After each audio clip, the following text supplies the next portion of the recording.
मैं आपका mentor AK Singh और आज हम एक बहुत ही महत्वपूर्ण विषय पे बात करेंगे, यानी कि क्या है वो CTET पास होने के बाद किसकी तैयारी करें। यानी CTET पास होने के बाद किसकी तैयारी करें। जो बच्चे CTET पास हुए हैं पहले तो उन्हें बधाई। और थोड़ा मैं कुछ टाइम से वीडियो नहीं डाला था, उसका कारण था कि थोड़ी तबीयत खराब थी जिससे वीडियो नहीं मिल पा रही थी। CTET आपका पास हुआ है, आपको एक इस स्तर पर आ गए हैं जिस पर सेंट्रल गवर्नमेंट की आप नौकरी की तैयारी कर सकते हैं। यानी कि CTET आपने पास किया है। अब आपकी आगे की राह क्या हो, उसके लिए आज हम ये देखेंगे कि CTET पास करने के बाद आपके कौन कौन से रास्ते खुल गए हैं। तो चलिए हम देखते हैं।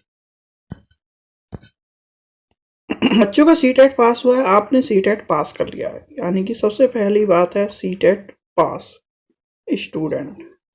CTET पास स्टूडेंट, अब CTET पास स्टूडेंट के लिए सबसे बड़ी उपलब्धि ये है कि वो सभी सेंट्रल गवर्नमेंट की जॉब भर सकते हैं। यानी कि KVS जो कि एक केंद्रीय विद्यालय संगठन है जो कि सेंट्रल गवर्नमेंट की नौकरी है, NVS वो भी सेंट्रल गवर्नमेंट की नौकरी में आता है, और जो सैनिक स्कूल की वैकेंसी निकलती है, इन तरह की जिस तरह की जो वैकेंसी निकलती है उसमें CTET एलिजिबल मांगते हैं। CTET की राह मतलब CTET आपने पास करने के बाद आपको ऑल ओवर इंडिया में एक्सपेंसिव केस, जैसे क्या नाम राजस्थान में राजस्थान टेट ही चाहिए, इस तरह की छोड़ के आप जहां पर भी CTET मांगा है वहां पर आप जॉब कर सकते हैं। यानी कि ऑल ओवर इंडिया टीचिंग की आप टीचर बन सकते हैं। तो अब CTET पास होने के बाद आपको क्या करना है वो देखते हैं हम। सबसे पहले आप कैटेगरी देखते हैं कि जो बच्चे CTET पास है, यानी कि CTET पास है आप, और आपके नंबर हम दो कैटेगरी में लेके चलते हैं।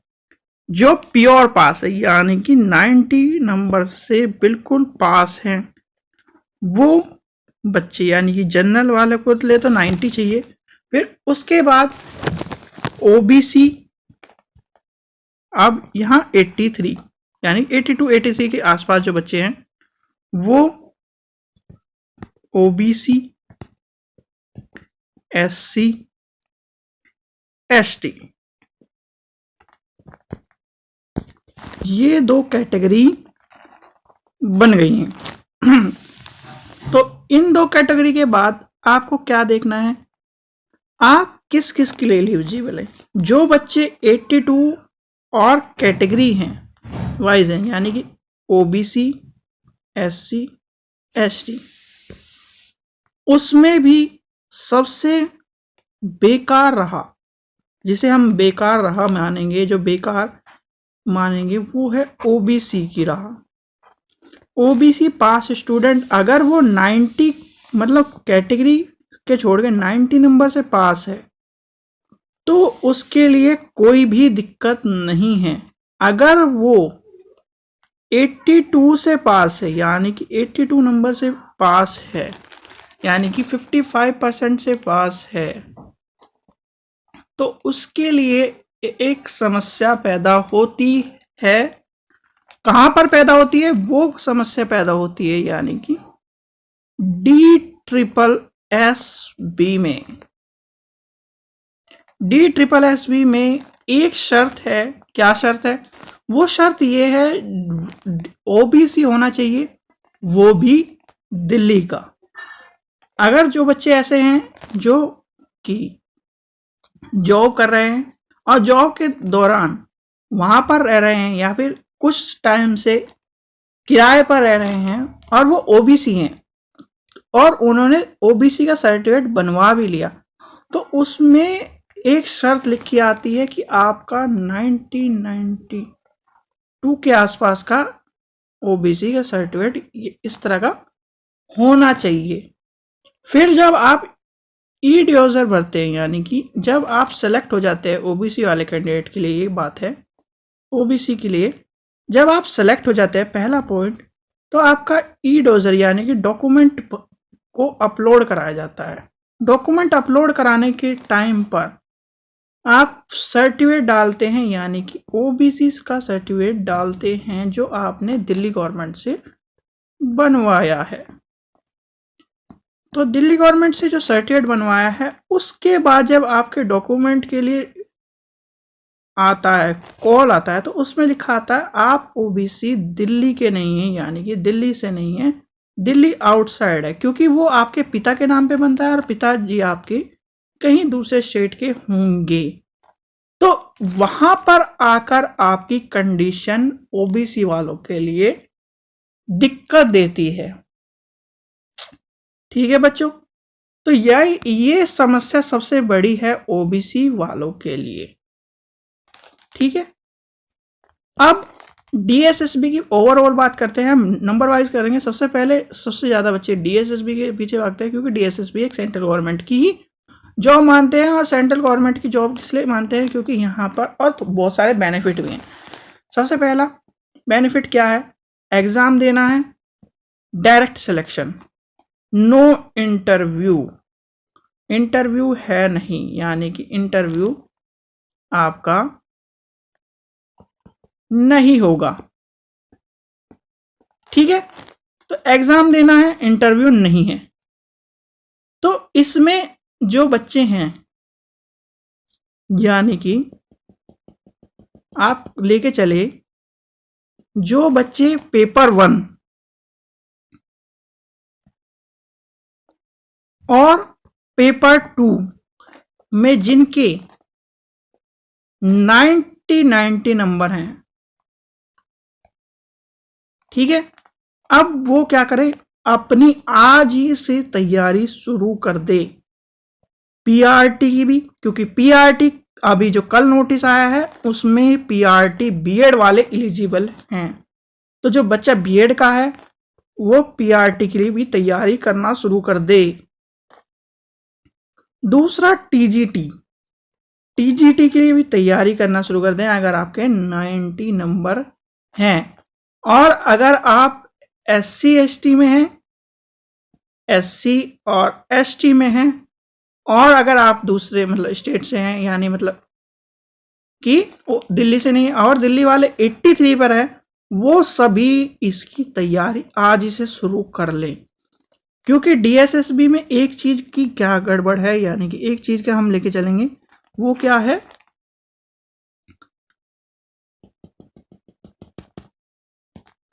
डीएसएसबी में एक चीज की ये है बात, सबसे नंबर 1 बात है कि आपको पार्ट 1 और पार्ट 2 जो कि 100 नंबर और 100 नंबर का आता है, उसमें अलग अलग पास होना है, यानी कि कैटेगरी वाइज 40 नंबर लाने होते हैं। तो इन दोनों चीजों का ध्यान रखें। और दूसरी बड़ी बात है, यानी कि नेगेटिव मार्किंग, तो ये चीज आपको लेके डूबती है। तो हमने डीएसएसबी का देख लिया, डीएसएसबी का हमने क्राइटेरिया देख लिया, और हमें पता चल गया आप सीटेट के बाद हमें डीएसएसबी की तैयारी करनी है। और डीएसएसबी की तैयारी आपको करनी ही पड़ेगी, क्योंकि पीआरटी की जो जॉब है, यानी कि पीआरटी और टीजीटी जो सीटेट स्टूडेंट पास हुए हैं उनके लिए बम्पर नौकरी आ रही है, यानी कि डीएसएसबी के पास टीचरों की कमी है और वो इनकी नौकरी निकालेगा। इसमें केवीएस और एनवीएस की तरह आपका इंटरव्यू नहीं है। आप अगर एक ही बार अगर आप पूरी जी जान से आप तैयारी करते हैं और पीआरटी आपका निकल जाता है या टीजीटी निकल जाता है, तो आपको इंटरव्यू देने की जरूरत नहीं है, आप मेरिट में सेलेक्ट होंगे और आपको जॉब मिल जाएगी। सेंट्रल गवर्नमेंट की तरह ही आपको सारी सैलरी मिलेगी, सारी सुविधा मिलेगी, टीएडीए सब चीज आपको मिलेगी। तो ये हमारा डीएसएसबी का हमने देख लिया क्या है। अब दूसरा पॉइंट आता है, सबसे ज्यादा वैकेंसी जो मानी जाती है वो है यूपी का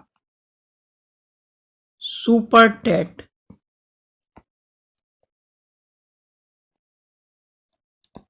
यूपी का जो सुपर टेट है उसकी जो वैकेंसी आती है, यानी कि इस तरह आती है 90,000, 97, इतनी जो वैकेंसी होती है ये बच्चों का एक तरह से लालच या फिर क्या, जो बेरोजगारी और जो कि एक जॉब सिक्योर का कारण है। तो उसके लिए आप जो भी यूपी के स्टूडेंट हैं, सेंट्रल गवर्नमेंट सॉरी यूपी के स्टूडेंट हैं बाहर के, वो तैयारी करनी शुरू कर दें, क्योंकि यहाँ पर आपको पीआरटी की जो जॉब है उसमें ओबीसी वाले वही 82, एससी वाले 82 और एसटी वाले 82, जनरल वालों के लिए 90 का क्राइटेरिया, ये आपको पास करना के लिए मतलब फॉर्म भरने के लिए एलिजिबल क्राइटेरिया है। फिर क्या है क्राइटेरिया, दूसरा क्राइटेरिया है आपको पीआरटी की जब तैयारी करेंगे तो इसमें 14 सब्जेक्ट मान के चलिए, यानी कि 14 सब्जेक्ट कौन से हैं? Hindi, English, Sanskrit, computer, pedagogy, life style, इस तरह के सब्जेक्ट हैं। आप जब सिलेबस देखेंगे, सिलेबस वाली वीडियो आपको चैनल के पे मिल जाएंगे, नहीं तो मैं कमेंट सेक्शन में या डिस्क्रिप्शन में आपको उसका लिंक दे दूंगा, आप उसकी तैयारी कर सकते हैं। वैसे अगर जो बच्चे 90 प्लस हैं, यानी कि 90 जिसके मार्क्स हैं, 90 मार्क्स वाले स्टूडेंट, और वो बीएड हैं, तो आप अब पीआरटी की तैयारी करें और पीआरटी में भी डीएसएसबी की तैयारी करें,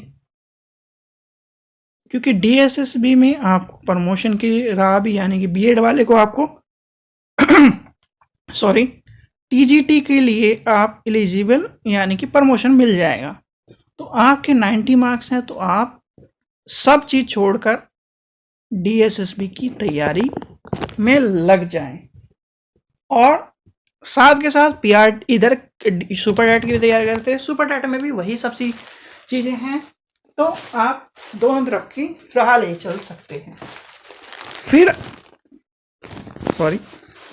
फिर लेके चलते हैं, अब हमने इसको देख लिया, तो अब देखते हैं केवीएस और एनवीएस।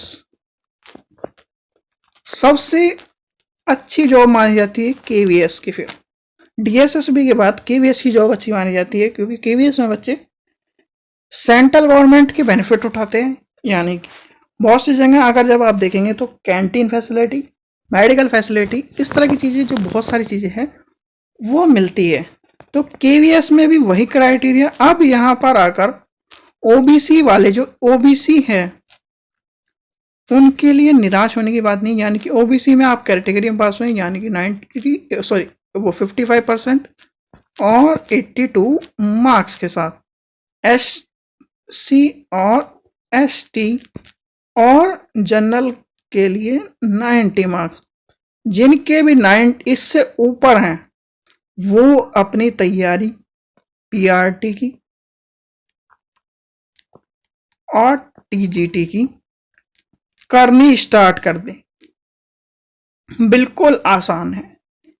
जो बीएड स्टूडेंट है, यहां पर आप बीएड स्टूडेंट है, अगर बीएड स्टूडेंट है तो मेरी सलाह यही रहेगी आप करें टीजीटी की तैयारी, क्योंकि टीजीटी की तैयारी में आपको बेनिफिट अगर देखना चाहते हैं तो आप कमेंट डिस्क्रिप्शन में जब आप सिलेबस देखेंगे, यानी कि सिलेबस देखेंगे 40-40-40, ये जो 40-40-40 का क्राइटेरिया है, इसमें 40-40 का अगर क्राइटेरिया आप जो ये है, ये वाला जो सिलेबस आपको देखेंगे 40-40-40, टीजीटी का जो 40-40 यानी कि रीजनिंग, जनरल अवेयरनेस और पेडागोजी, इन तीनों को ही आप अच्छे से अगर इसमें से 30-30 नंबर ले आते हैं, और हिंदी इंग्लिश जो और कंप्यूटर उसमें भी आप 5-5 नंबर ले आते हैं, तो आपका क्राइटेरिया यहाँ पे क्लियर हो जाता है।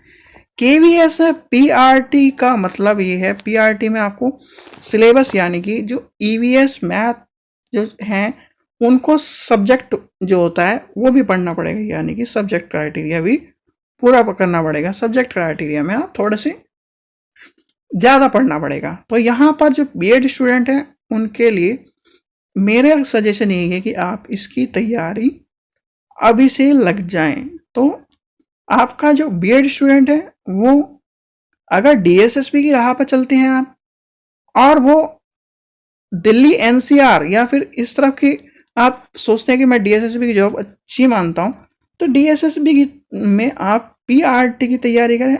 और अगर आपके ओबीसी कैटेगरी से नहीं है, जनरल कैटेगरी से हैं, या फिर ओबीसी कैटेगरी से आपके 90, तो टीजीटी की तैयारी करें। दोनों की तैयारी एक साथ करें, और अभी जो कुछ टाइम बाद ही आपको जॉब का नोटिस निकलेगा तो आप उसमें भरिए, जिससे आप इसकी राह में आसान हो सके। क्योंकि केवीएस में जो केवीएस की जो वैकेंसी है, केवीएस की जो वैकेंसी है उसमें पीआरटी हो गया, टीजीटी हो गया, जो क्योंकि और की बात नहीं करेंगे, पीआर पीजीटी वीजीटी, तो इसमें आपको 85:15 वाला जो क्राइटेरिया है वो फुलफिल करना पड़ता है। यानी कि 85% आपके जो मार्क्स, यानी कि आपने जितने गेन किए उसको परसेंटेज में बनाया जाएगा, और जो 60 नंबर का आपका इंटरव्यू है उसको 15 में कन्वर्ट कर दिया जाएगा।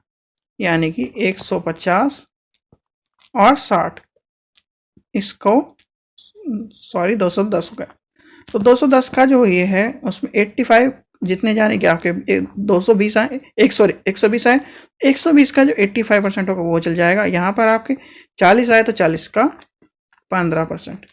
तो ये क्राइटेरिया आप पूरा कर सकते हैं, इसलिए आप केवीएस की भी तैयारी करें।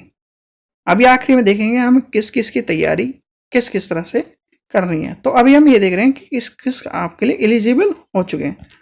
फिर देखते हैं सबसे बाद में आप देखते हैं एनवीएस।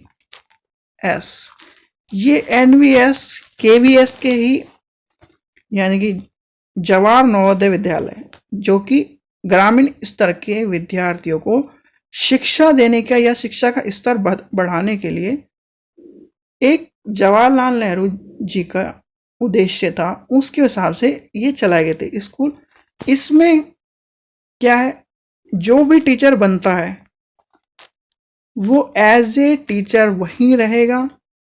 क्राइटेरिया आप जैसे केवीएस में सुबह गए शाम को आ गए, डीएसएसबी में सुबह गए शाम को आ गए, तो इस तरह की नौकरी नहीं है, आपको वहीं रहना पड़ेगा। आप जॉब, यानी कि जैसे आपका स्कूल है, स्कूल के पास ही आपके क्वार्टर्स होंगे।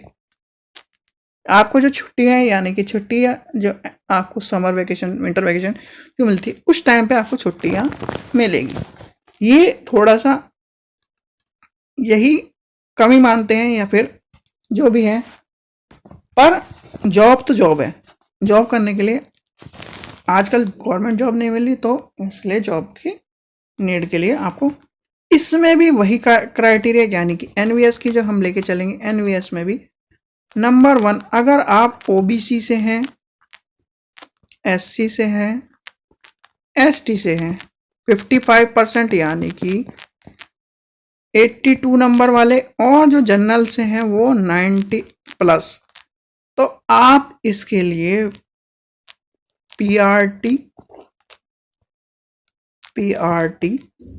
टीजीटी दोनों के लिए एलिजिबल है और आप इसकी तैयारी कर सकते हैं। पर इसका जो ये है फॉर्म का अभी कुछ पता नहीं है। केवीएस, डीएसएसबी और सुपर डैट का जो है वो पता है, तो आप उसकी तैयारी करिए।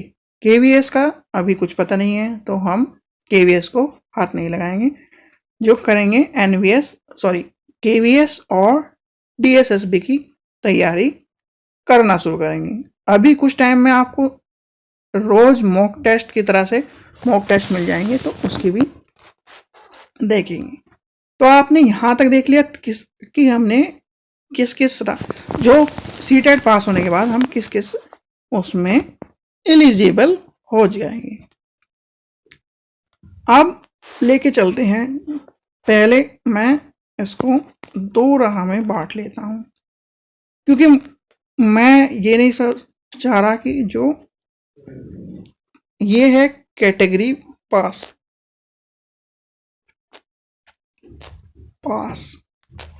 ये है नॉन कैटेगरी क्लियर पास।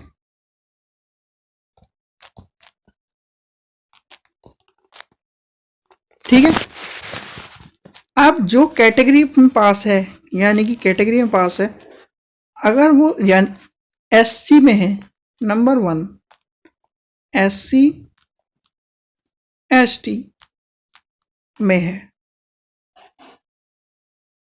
तो वो करे सबसे अच्छी तैयारी, डीएसएसबी की तैयारी करना शुरू कर दे आज ही से।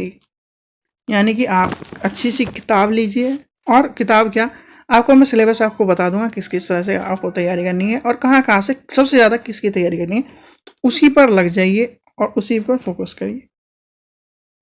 फिर दूसरा क्राइटेरिया आता है कैटेगरी वालों के पास, जो बच्चे ओबीसी से हैं, ओबीसी में पास हुए हैं 83 पर, तो उनके पास क्या है क्राइटेरिया। अगर आप दिल्ली से हैं, ये अगर सॉरी दिल्ली वालों के लिए भी, दिल्ली ओबीसी दिल्ली का भी लेके चलते हैं हम, दिल्ली वालों के लिए ये क्राइटेरिया। ठीक है, जो बच्चा ओबीसी से है वो तैयारी करे, केवीएस की तैयारी करे, केवीएस, और अगर वो यूपी मतलब सुपर टेट की तैयारी करे तो वो यूपी का सुपर टेट की तैयारी करे, यानी कि सुपर टेट की तैयारी करें। इसमें दोनों आप तैयारी करें, आप टीजीटी और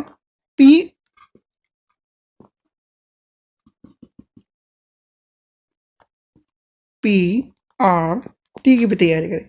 तो जो कैटेगरी पास है वो उनके लिए ये क्राइटेरिया पूरा करता है। अब नॉन कैटेगरी मतलब जो बिल्कुल 90 पास है, चाहे उसके ओबीसी में हो, एससी में हो, किसी में भी हो, तो वो क्या करें, 90 वाला सबसे पहले डीएसएसबी की तैयारी करे, डीएसएसबी की तैयारी करे, और वो भी पीआरटी की भी तैयारी साथ के साथ लेके चले, और अपना टीजीटी की भी तैयारी लेके चले। फिर उसके बाद केवीएस की तैयारी करे, यानी कि केवीएस की तैयारी करे, और केवीएस के साथ साथ आपको केवीएस में भी पीआरटी और टीजीटी की तैयारी करें। उसके बाद आपको करनी है ठीक है जो सुपर टेट है, यानी कि सुपर टेट की तैयारी करनी है, यानी कि सुपर टेट की तैयारी करनी है। उसमें आपको पीआरटी यानी पीआरटी प्राइमरी टीचर की तैयारी करनी है, और सबसे आखिरी में, यानी कि सबसे आखिरी में नवोदय विद्यालय की तैयारी करनी है। तो यहाँ पर आपको समझ में आ गया होगा किस किस तरह से तैयारी करनी है। अब जो बच्चे कंफ्यूज हो रहे हैं किस किस कैसे कैसे, डीएसएसबी का जो सिलेबस है, जो पेपर 1 पार्ट 1 का सिलेबस है, वो कहीं ना कहीं आपके यूपी का सुपर टेट, केवीएस का, क्योंकि रीजनिंग हो गया, हिंदी हो गया, इंग्लिश हो गया, वो सब जगह सेम होती है, तो इसमें आपको तैयारी में जो भी बच्चा पास है और वो क्राइटेरिया पूरा कर रहा है, तो इसके लिए तैयारी कर सकता है। ठीक है बच्चों, क्योंकि एनवीएस का भी कुछ पता नहीं है, तो एनवीएस की हम तैयारी बाद में करेंगे जब हमें पता चलेगा कि इसका नोटिफिकेशन आने वाला है या आएगी। क्योंकि हमें 3 चीज़ का पता है, डीएसएसबी, सुपर टेट और केवीएस, इन तीनों का जो सिलेबस है, ज़्यादातर जो सिलेबस मेन है वो सबका एक जैसे होता है। रीजनिंग हो गया, हिंदी हो गया, इंग्लिश हो गया, कंप्यूटर हो गया, ये सब चीज़ें आपको सब जगह देखने के लिए मिलेगी। तो आप उस चीज़ को, और हम देखेंगे किसको, एक एनालिसिस भी देखेंगे। अभी आपको 1-2 दिन में वो भी वीडियो बन जाएगी कि एनएसएस में किसकी ज़्यादा तैयारी करनी है और क्या क्या लेके चलना है, तो उसको भी देखेंगे। पर आप अभी से इसकी तैयारी करना शुरू कर लें, ठीक है। अभी हम तैयारी करना शुरू करेंगे क्या कि इसमें मॉक पेपर देखेंगे किस तरह का पेपर आ रहा है और पेपर में भी क्या क्या आ रहा है, पेपर भी करेंगे। अब हमें जो डीएसएसबी का लूप हॉल था वो भी खत्म हो गया, या फिर बच्चों के लिए एक तरह से रोड़ा था वो भी खत्म हो चुका है। पीआरटी की भी तैयारी अब कर सकते हैं, ठीक है बच्चों। अब आपको समझ में आ गया होगा सीटेट पास जो कैटेगरी में है वो क्या कर सकते हैं, और जो क्लियर पास है उनका पास होने के बाद क्या आगे की राह होगी। तो आशा करता हूँ आपको वीडियो पसंद आई होगी। वीडियो पसंद आई तो लाइक करें, शेयर करें और चैनल को सब्सक्राइब करें। और आपको जो केवीएस वाली वीडियो है और सुपर डेट वाली वीडियो का जो लिंक है यानी सिलेबस है, उसकी जो सिलेबस का जो क्राइटेरिया है किस तरह कौन कौन से मार्क्स है वो आपको डिस्क्रिप्शन में मिल जाएगी, उस पर भी जाकर आप वीडियो को देख सकते हैं। Thank you.